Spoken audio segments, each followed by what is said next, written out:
Hello, Lisa here. Welcome back to my channel and welcome to this first impressions, unboxing, walkthrough, etc. of the Good Karma Tarot by Carrie Ward.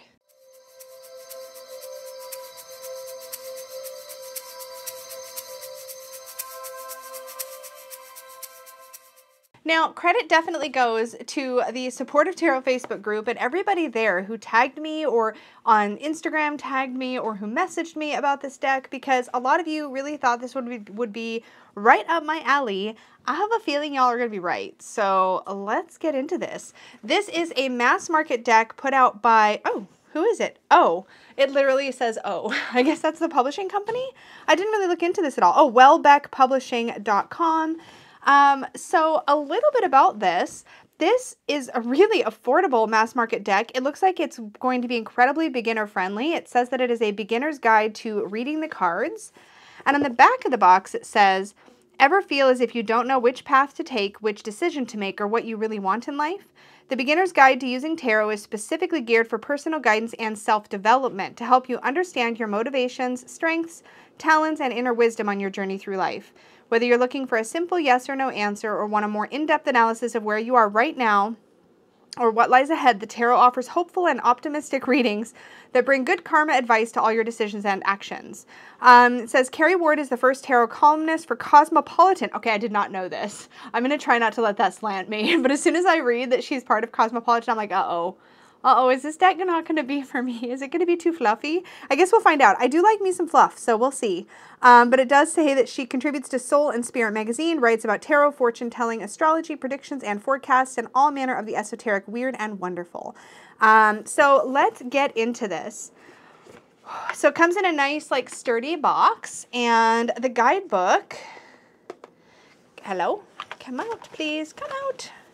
Okay, I don't like this when the cards are split, by the way. But one of the things that immediately attracted me when I looked at pictures online was that it looked like, first of all, can we talk about the full color guidebook? We'll look at this a little bit more in the end here. But one of the things that attracted me was the modern feel to this deck and what looks to be potentially some decent diversity in here. So we will see as we go through. But I'm hoping, because decks like this that are kind of modern and diverse are usually the first ones I reach for client readings. So quick check, because it was in two different piles, because I've noticed with publishers that do this, sometimes the piles are not the same, cut exactly the same, and it does feel like there might be an ever so slight ridge between the first half of the deck and the second half of the deck. It's slight enough that once I shuffle, I don't think I'll notice. The deck is glossy, and this is what the backings look like. As you can see, you can see a lot of reflection in the cards. Not the end of my world, but it is something that I don't always prefer. But they do have a nice slip. There's no gilding, and there's nothing else that could, I feel like, interfere with the tactile experience of the cards. So let's zoom in. Oh, my background's a lot busier than I was expecting, but that's okay. We're gonna, hopefully these cards stand out well enough against this backing. Apologies in advance if I picked too noisy of a backing, but I wanted something bright and colorful because this deck seems really colorful. Anyway, let's get into the card by card. So here we have our modern fool walking down what kind of is reminiscent to me of the Yellow Brick Road, not gonna lie. And she has a little dog in her basket, which I love. Still has the rose here, which I really appreciate. What is happening around her neck? Like she has a little scarf or a ribbon around her neck. I like that the white top here and the optimistic the optimistic expression on her face feels very fool vibe to me for sure. Beautiful magician. I love the tattoos here. I love that she's got the as above, so below, but that she is creating. She literally has a paintbrush. And what I think is really cool about this, first of all, she has paint on her jeans, and I'm about it. The lemniscate is actually in the pattern of her shirt, which I think is super clever. What's really catching my eye about this image, though, is that she's got the paintbrush behind her. It kind of reminds me of somebody who stands on a basketball court and, like, throws the ball behind their head and, like, it lands in the basket. And that's how, like, connected they are, you know what I mean? That's what this makes me feel like. We still have the above and below symbology with the hands, but this idea that she's painting behind herself without looking, that kind of confidence can also speak to a bit of the ego, but also about manifesting. It's a really cool expression of this card, and I love this. The High Priestess. Okay, I love this like old school, like kind of fortune tellery vibe we have to this card with like the pink hair, and you get that almost like esoteric, not that's not the word I was looking for, eccentric. You get this kind of eccentric vibe, like she's like your aunt who reads crystal balls or like invites you into her tent. And yet our symbology is still here. We have the crescent moons on her shirt here. We have, I think that's a nod to the pomegranate here on her necklace and another crescent moon there. We have the crescent moon on her head. We still have that feeling of columns, even though there's no actual columns, and she's definitely blocking whatever's behind her. I think this is really fun. The Empress. Here we have tattoos, and she has a pomegranate tattoo, which now makes me want to go back and look and see what the magician's tattoo was. Oh, it was the lilies. Okay, I am digging this. Okay, so this is very clever. The way that the art weaves in the symbology, but does it in this really clever way. I have to also say that I'm a huge fan of this kind of vectorized style of artwork. I really enjoy it. It's really appealing to me. And this is like, so far, ticking my boxes for sure. I love that the flower she's holding is a lotus. To me, that's very meaningful. And I love how we've got like the break in the clouds. This is really pretty. The only thing I feel like is missing from here would be a little... Is it a little water that I'm looking for? What am I looking for here? I feel like there's something I'm not seeing. The weed is in her dress. The Venus symbol and shield aren't visible to me right now, which isn't to say they aren't there, but it's interesting that I'm not spotting them. And it may not be that they've tackled every single symbol. I think there's enough here, but yeah. Okay, I dig this emperor because this emperor to me looks very gender neutral. This could be a male figure or a female figure or a gender neutral figure. This could be somebody who's a little butch, or this could be, you know what I mean? Like, I feel like this is like, I like this energy. It's like sassy and confident, but it feels less locked into a particular gender role, which I really think is cool. I love that this is like almost like a city-like environment. I love the confident posture here. The plans or the whatever all rolled up in the hand and the hand in the pocket, to me, kind of speaks to like the reserved nature of the emperor and the fact that like, no, this is their domain, they're in charge, and they'll decide who gets to know what kind of thing. It does feel like you don't need to know, like you're on a need to know basis. That's what I get from this image. Okay, I am loving that the Hierophant is a group of people. This is really interesting to me. We get the feeling like perhaps this person here could be the teacher, or maybe this person is the teacher, or maybe they're all teaching one another. It's interesting to me because the Hierophant often shows one person kind of blocking the knowledge or being, I guess, in the way, between yourself and like spiritual knowledge or spiritual learning. There's a real speaking to tradition, and yet what I feel here is a much more even playing field kind of feeling where like perhaps everybody is crafting this as they go along. It feels a lot less icky power structure-y. So I like that. Look at this lovers. Again, I feel like I could see different genders here if I wanted to.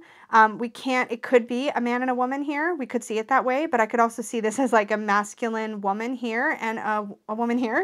I'm looking for me, you guys, because this deck is for me first, obviously. But it's really, really interesting to me. She has the apple and he has the flame, or this person has the flame. But I like that there's a little ambiguity here. Yes, this character on this side does look distinctly feminine to me, but you have a little bit of play, a little bit of room to play here. And she has roses, and so does this person have roses tattooed on. So they're sharing a similar tattoo. I'm really all about noticing the tattoos, which I don't think I realized. I guess looking at the box, there is a tattoo on the character on the box. I don't know, but I think that's kind of a neat way to weave in symbology. Loving the motorcycle for the chariot. I'm a big fan of this. This is also how the chariot is depicted in the This Might Hurt Tarot and the Modern Witch Tarot, and I do love the vibe of it. I love that this is like a pink motorcycle. That is definitely making me happy. I love the flaming red hair kind of streaming out behind our main character here. I just think that's really a good image for me for the chariot. Ooh, I love this justice. I love the like sort of duality of the light and the dark behind this character. And I like that the scales are balanced with equal in either side. And the character's dress itself is balanced. And the sword is balanced. It's just, I like this. This is good. This hermit is great. This hermit reminds me a little bit of the hermit from, I want to say it's the Modern Witch Tarot. But it reminds me, there's another deck that does this really well too. I think it's the hermit in the Poppy Palin's Everyday Enchantments Tarot. That one also features a hermit who's like clearly just enjoying alone time at home. And this is kind of what this feels like being in your space. Yet there's still the light here with the candle. Love that. the Wheel of Fortune. This character is definitely in the wheel, and you get this feeling of a clock here with this one singular black item or symbol, I guess, on the wheel here, and the way that she's holding on. I think that's really cool. We also have the 4 elements represented here with air, water, earth, and fire. Love that. Oh my gosh, this strength card is so cool. She has this like giant lion tattoo, and she's like, I got this. I'm good. There's so much sass in this deck for sure. The Hanged Woman here. Fun. This is like the coolest death card I've seen in a long time. I'm just having a sip of my bubbly drink. This is really cool. I also like that death as a figure here seems like it's made of the earth. I love that, like a lot. Oh, I am all about this Temperance card for purely selfish reasons. So all about it. The Devil. Oh, look at this. I really like the look on her face, though, because she's grabbing hold of her chains, and you feel like we're at this pivotal moment when she realizes, wait, this is not where I want to be. This is not what I want to be doing, and she's about to rip the chains off. That's what I'm feeling from this card. It's very empowered, and I love that. Our Tower. Kind of happy that there's no bodies flying out of the tower. I think that makes it a little more approachable. I do like that we can see cracks and rubble all the way through the tower, including at the very base. It gives you something to read as an intuitive reader for sure. Here is the Star, our character from the front of the box. I just love this. I really am liking this artwork. Oh, look at the moon. And the way that this crawfish looks like it's coming out of the water, this lobster, but it's actually her tattoo. The fact that she has, oh, this is so cool. Okay, so she actually has the wolf on one side of her shoulder and the dog here and the wolf here, almost as if they're each communicating to her.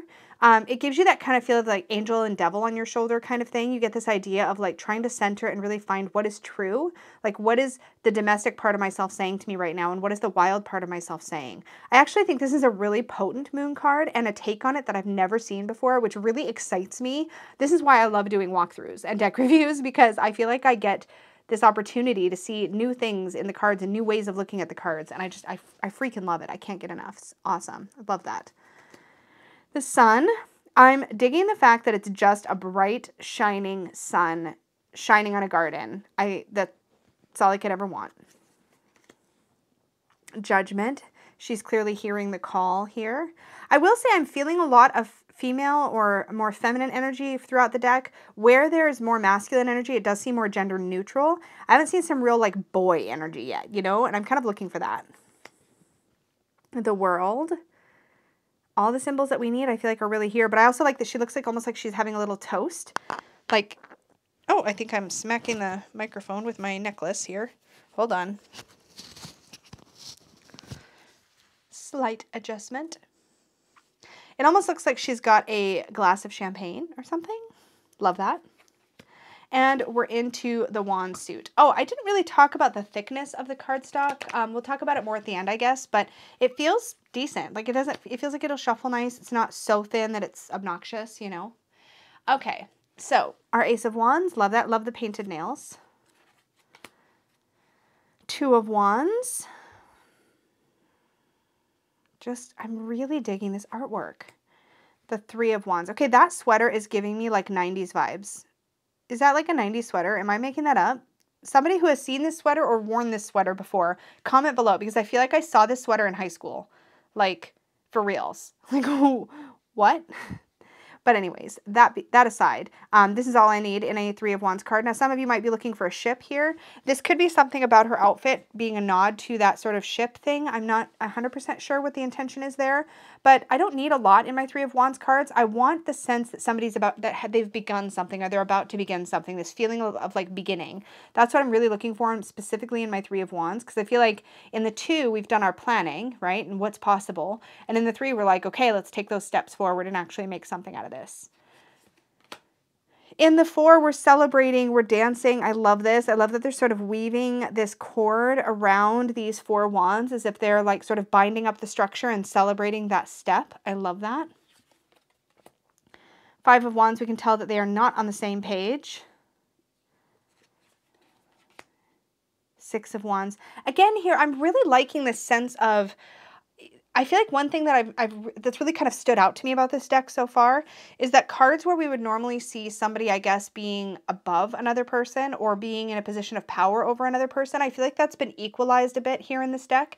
It feels like even in the Devil card where we feel fairly subjugated in a way, like we're kind of stuck or trapped, I feel like there's this feeling of like empowerment and like having agency and being able to change one's circumstances. And in the Six of Wands, I feel like there's a celebration of somebody who's certainly achieved something, but I like that everybody in the picture, in the image, is on equal footing, as if, yeah, you've accomplished something and we're celebrating you as a peer. We're not somehow putting you up on a pedestal. And I think that's really interesting. Again, feels very approachable as a modern deck to have that kind of depiction. The Seven of Wands, standing up for herself. I also like that the bodies in this deck they do so far feel very young. And that's fine. Like they all kind of feel a neutral age, if that makes any sense. Not seeing a lot of wrinkles, but this style of art, to be honest, doesn't really lend itself, as far as I've seen, to like show age in a way that doesn't look weird. So that could be why. But what I do appreciate is that the bodies aren't like all like super stick thin and like perfected in some way. They all seem, I love that they all have tattoos. That's a personal taste thing, but I really enjoy it. Anyways, Eight of Wands. I love this idea of shooting stars with the wands in the air, and also this feeling like she could be either sending them out into the air or trying to grab hold of them. I think that's really cool. The Nine of Wands. She definitely looks like she's tired. Like, I have a headache. I'm so tired of this crap, but she's still sticking with it. Ten of Wands. I love the determination on this character's face. Like, I am not going to drop one of these sticks. It is not happening, not today. I love that. That's really awesome. There we go. Now I feel like I'm seeing more masculine energy, which I appreciate.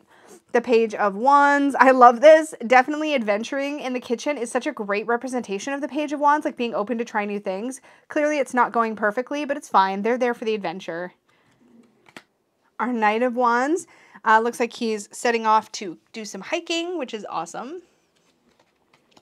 Queen of Wands. Again, love the confident posture here. Love the cat walking around across her shoulders. So sassy. Love it. Love the sunflower on her dress. And I also really love that she's wearing a compass and it's pointing northeast. I wonder what the significance of northeast is. Love this King of Wands. That's what I want to see. That like sort of older, more dynamic kind of look. We don't need to see wrinkles, but we do get a little shock of salt and pepper here in the hair. Love the confident posture. Love the crossed wands over the fire here at the pocket. You definitely get the, yeah, he just feels like a King of Wands to me. Anybody else? Anybody? And cups, my favorite suit. So let's see if it's done some justice here. I love the little growing hearts all over the cup here. Love that. Oh, I love it. They're touching foreheads. That is fantastic. I love that they're looking each other eye to eye. They're looking at each other as equals. There's definitely a peer-to-peer energy here, and it could be friends, it could be romance, it could be whatever you want, but you have that sense of being on equal footing. Yay, friends. Friends celebrating in the Three of Cups. No issues at all with this Four of Cups. Feels like she's a little bit like forgetting that there's new opportunities behind her, very focused on the usual, maybe a little bit of stagnation. Spilled cups, two behind. Love that. I also love the nod to a wave here, like the emotions are really roiling in this card. But the feeling of like the sun breaking through the clouds here in this window definitely gives that idea of like things have been rough, but that's in the past because that's a picture and this is the reality, right? The picture is of the rolling wave, but the actual window shows sun breaking through as if, okay, wait, but the reality is things are improving. The Six of Cups. Oh. See, here we have another sense of age here in the back. So it can be done. It's just done in a really cutesy kind of way, which I'm so about. I love that this figure is kind of thinking back on memories. Some of them looks like good. Some of them maybe not perfect, right? Interesting. Love that. Very daydreamy Seven of Cups. Eight of Cups, leaving the stack of 8 behind. I love this Nine of Cups. This is one of my deal breaker cards. Probably my most influential deal breaker card is the Nine of Cups. I love that she literally looks like she's floating on cloud 9 and is surrounded by all of these things. It's interesting because this is typically these cups each with different things in them, like the lightning, the moon. This kind of imagery you normally would see in the Seven of Cups. But in the Seven of Cups, we had actual pie in the sky thinking. Whereas in the Nine of Cups, there is that fulfillment. There is that sense of attainment, right? Things are good. There's like luck here. Oh, I love that. Oh, I love this sort of blended family look to the Ten of Cups. This is so sweet. I love that. Our Page of Cups is a waiter. That's actually kind of interesting. You get this idea of somebody who's like kind of going where their heart leads in a way, being open to the magic for sure. Somebody you could talk to. I guess you could talk to your bartender, right? Like, interesting. I like that take. Knight of Cups. He legit looks like a Knight of Cups. This looks like a Scorpio to me. Like if I ever saw one in a tarot deck. That's cracking me up. He's on a boat. He's chilling. He's like he's setting his sights on whatever has caught his attention in that moment. Very Knight of Cups. I love her. She's pretty. She's soft and approachable looking. I like her.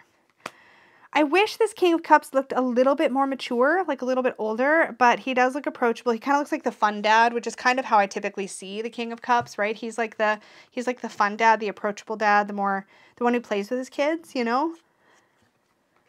Ace of Swords. I love the eye on the hilt of the sword, or the pommel. What's that part called? Hilt? Pommel? Forget.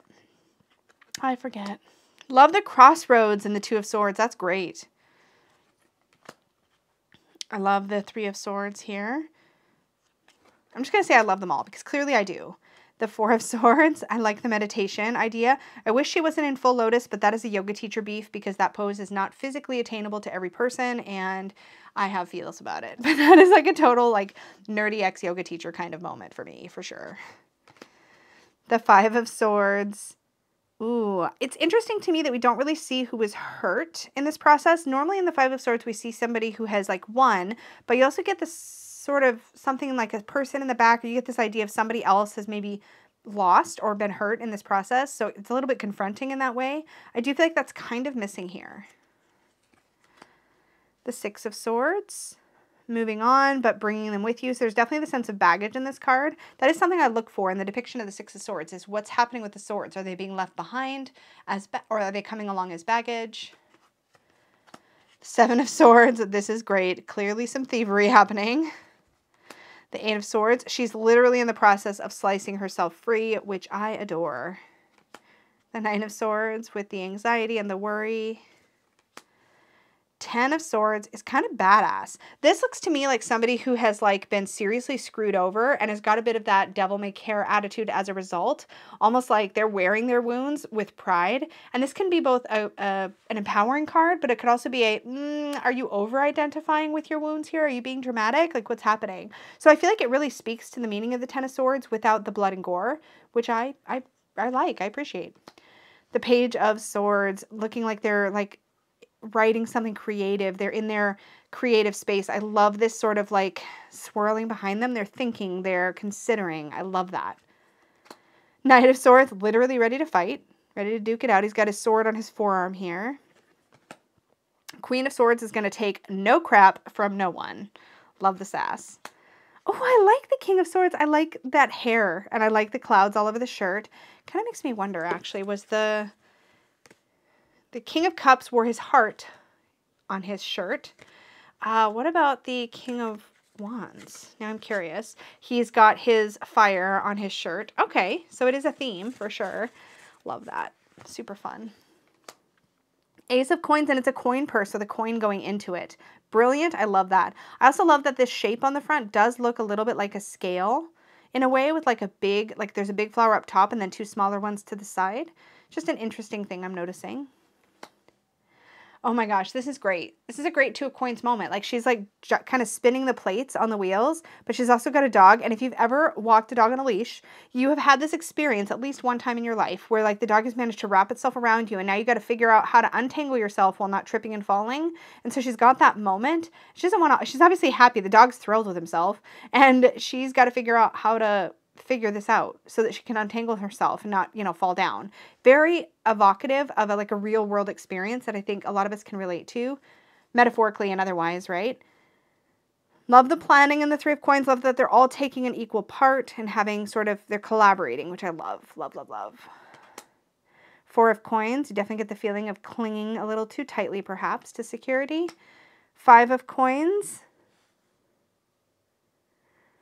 The one thing I immediately look for when I see an obvious sign of a lock or a keyhole or something like that is I look for where the key is, because usually it's right nearby the person who's feeling left out or locked out. I don't see the key here. If you're watching this and you see the key, speak up, please, and let me know in the comments. It does slightly change the way that I look at the card, because I always like to see that as a door that's open, right? So I feel like there is the ability to be let in. 6 of coins. Again, we can't tell here who's has and who has not, who's giving and who's receiving, and I like that in a 6 of coins. It leaves it open for interpretation, which I genuinely appreciate. 7 of coins. There's both the let's see how it all turns out energy, as well as the just the impatience piece, the kind of like patience leaning towards impatience that we get from this card a lot of times. Love that the 8 of coins is sewing. This makes me think of Peggy, obviously. And just perfecting one's work, and like what's required is repetition to really get good at something. The 9 of coins. I really like this. Instead of like just sort of I'm going to say this really badly, but instead of like lazing about enjoying one's wealth, so to speak, she's like enjoying the results of her hard work. I feel like that's a piece that sometimes isn't immediately visible on the 9 of coins, is that the reason that the person in the card is luxuriating with their bird and they're like relaxing and they're in their, you know, beautiful opulent garden is because they've put in the work. And I think here we get a much more approachable look at the 9 of coins, something that's a little bit more relatable than the more traditional version of this card. And I like it. You can tell she puts the work into it. She's maintaining it. She's got weeds in her basket or maybe flowers that she's picked, but she's actively engaged in taking care of it. It's not something where it's like, oh, I'm done now. I can just like enjoy life now. I'm still working at it. And I like that a lot. 10 of coins. Again, we see a very blended family, and I love this. I love that we're not seeing these stereotypical depictions of family necessarily. I mean, it's still a bit stereotypical for sure, but I like it. I like that we also have some age showing here. It does let me know, though, that it could have been showing in more cards. I feel like this deck definitely leans a bit young. It is aimed towards beginners to tarot, so there may be an assumption that the people using the deck will be on the younger side, but I think that's not necessarily fair, because a lot of us find tarot much later in life, right? Anyways, the Page of Coins with the stack of books coming from the library. This totally reads Page of Coins to me with no hesitation. This is a very easy to read deck from what I can tell. The Knight of Coins is like woodworking, which I think is a great depiction for the Knight of Coins. Very focused on their work. This reminds me of like finishing carpentry. Makes me think of my dad. The Queen of Coins here, she is beautiful. I love her.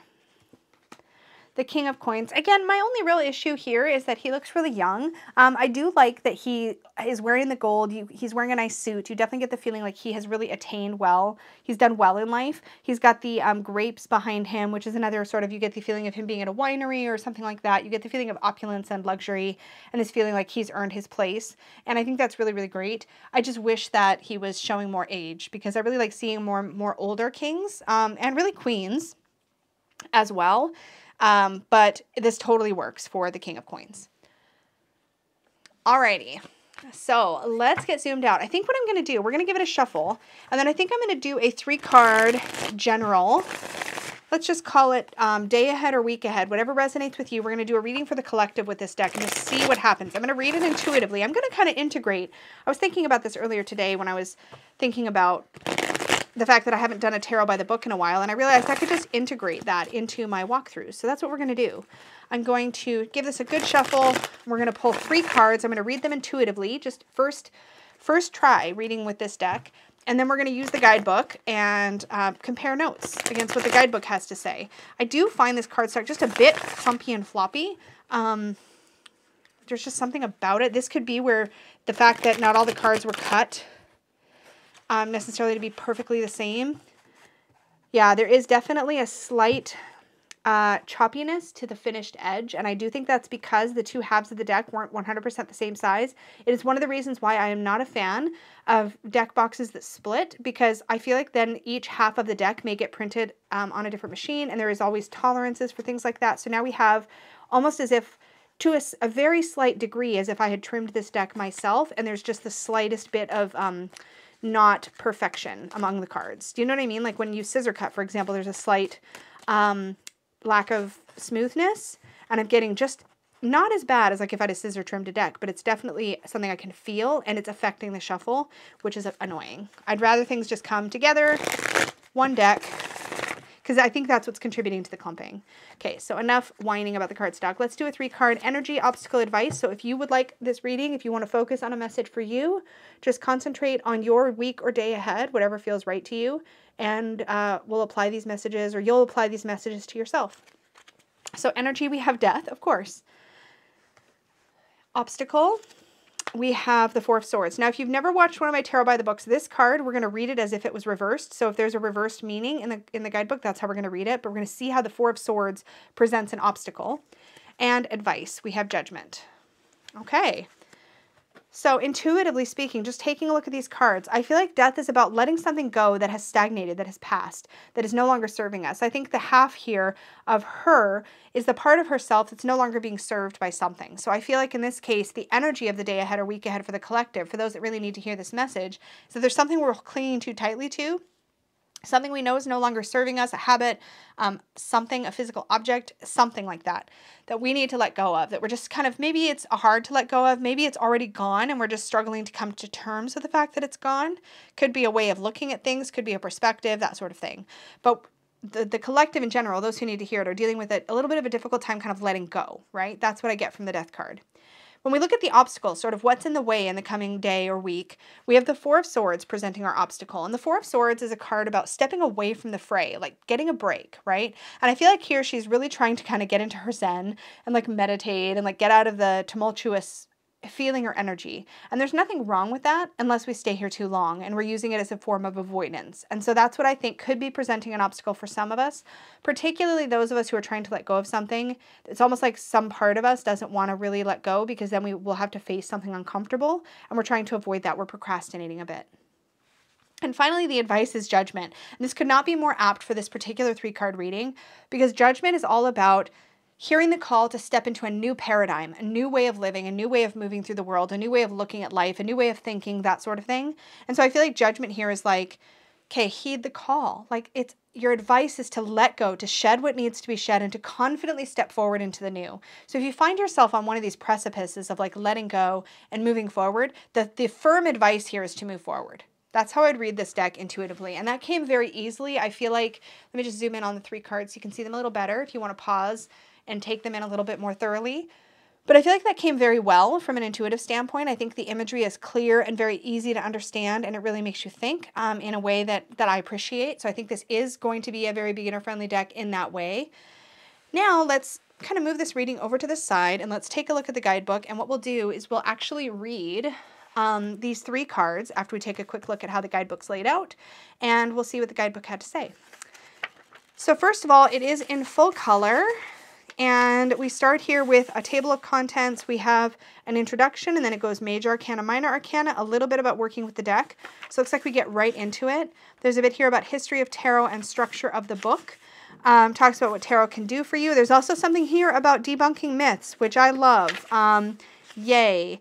Does it say that you have to be given your... Yes, it does. Oh my God, I love this. So it does address the myth of the cards you use must be given to you as a gift. Myth. If this were the case, then you'd need to find friends with big budgets or work in additional birthdays to accommodate what I can almost guarantee will become a new addiction, buying tarot decks.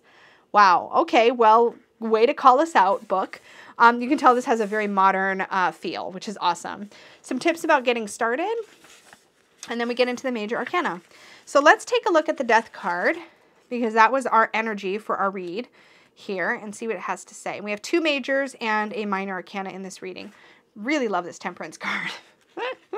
Okay, Death. Every ending leads to a new beginning. Don't resist the forces around you. Keep calm and carry on. Yikes is the general reaction to this card in a reading. The questioner's face falling and a tense atmosphere arising. But this card does not mean death, okay? Honestly, cross my heart, it doesn't. It means total transformation is coming. The ending of one cycle and the beginning of another. As natural and necessary as the changing of the seasons. You can't cheat or escape the outcome of this card. It's advising you to prepare for something, to leave your life, to be replaced by something else. It's better if you can go with the flow. Release what is leaving, don't cling on or resist this process, and make space for what's coming, because it's eventually going to be for the best. Maintaining this attitude will accelerate you through the cycle in one piece, still smiling. It might be that this loss is something you've chosen or is the byproduct of another decision in your life. For instance, leaving home for college will lead to losing some friends and seeing less of your family, but that's just part of the deal. Quitting a lifestyle habit you know is not good for you or expressing an emerging gender identity brings a kind of loss and leads to personal transformation, a new you. If death represents a person in your reading, they could be a Scorpio, which is the sun sign associated with this card. They could be a catalyst for change in your life. They might be the trigger for the beginning of the end, or alternatively, a confidant and support during this chapter. The death card historically depicts the messenger of death, a skeleton dressed in black armor riding a white horse. The armor signifies invincibility because death awaits us all in the end. It is our final transformation. The horse is a symbol of strength. Death carries a black flag decorated with a white 5-petal rose, reflecting purification and immortality, and the number 5 symbolizing change. It's a message that death is not an end, but part of a cycle of rebirth and transformation. It's just a part of life. And then there's a good karma tip. Surrender to what is, let go of what was, have faith in what will be. And I really love that. I don't know that addresses the concept of karma such as it is, and I think karma might be used here very colloquially as opposed to more literally as in relation to its actual meaning and significance. And I don't know that they've really addressed karma, but I haven't read the intro, so I don't know what the intention is there. But it does feel like this is a very modern deck. I also feel like that meaning is very approachable, really easy to read. It has a very conversational tone, a lot like Melissa Sanova's book, Kitchen Table Tarot, which I regularly recommend to beginners. It feels like it's written in that very similar, approachable, non-overly literal way, and yet there's this beautiful little paragraph that talks about the traditional tarot symbology and like what you would normally see on this card, which if you're going to do a deck that's in a totally different style than the traditional Rider-Waite-Smith, the fact that they're addressing that is really excellent for somebody who's just learning tarot. So I love that. Okay, enough babbles about that. Let's go on to the Four of Swords to see about our obstacle and compare it with my intuitive read. Okay, so in the minors, we get a very similar layout. We still have the initial little snippet, a smaller thumbnail image, and it looks like we still have a nod to the traditional depiction and this good karma tip. So let's see what it says. Now, there's no reversed meanings, so it'll be interesting to see how we interpret this with relation to reading this card as how it's presenting an obstacle. Let's see what it says. Stop and rest, meditate, distract yourself from whatever you've been overthinking or overdoing. This card is like getting a sick note from the universe, advising you to take time out and relax. When the Four of Swords shows up, it suggests you need a break, ideally a physical one, but even a mental vacation would help. Whatever you've been overdoing or overthinking, it's time to withdraw and rest. Meditation, relaxation, contemplation, rumination are the order of the day, not action. Life is hectic. We all need downtime. You can't pour from an empty jug, and it's time to restore your reserves. If you don't take this advice, life may just keep nudging you harder and harder until you do. If the Four of Swords represents a person in your reading, they are possibly an air sign, such as a Gemini, Libra, or Aquarius. They might be a person you need some space from physically and emotionally. Look at your relationships and figure out if there's someone you've been over-invested in recently. That's really good, actually. And then it says, in many decks, the Four of Swords shows a knight lying down on top of a tomb. He is praying and contemplating. One sword is beneath the knight, representing a point of focus, and 3 swords hang above him. He's taking a necessary hiatus from the battle. So should you. And then it says, good karma tip, when you get tired, learn to rest, not quit. So that could be the hint to our obstacled meaning here. We could look at it as a temptation to quit and a reminder that you can just take a break. You don't have to quit entirely, which is really interesting. I'm not sure if it's fully depicting this more shadowy side of the Four of Swords or the more negative connotation to this card when it's out of balance, but I think there's enough to work with there. And finally, let's take a look at Judgment.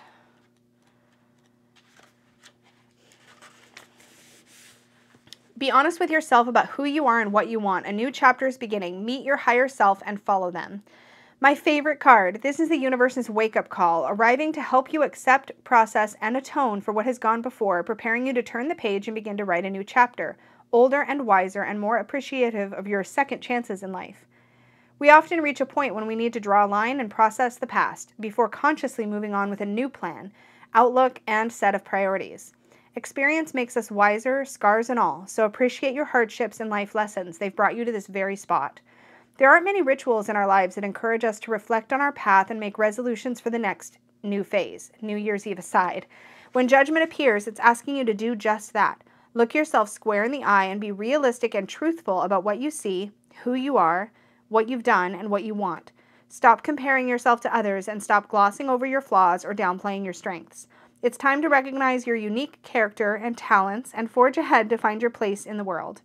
This is a key stage in your life, a spiritual awakening. It is likely to involve a life-changing decision in which your higher self calls you to follow a path that puts you in the service of the greater good, not just your own ends.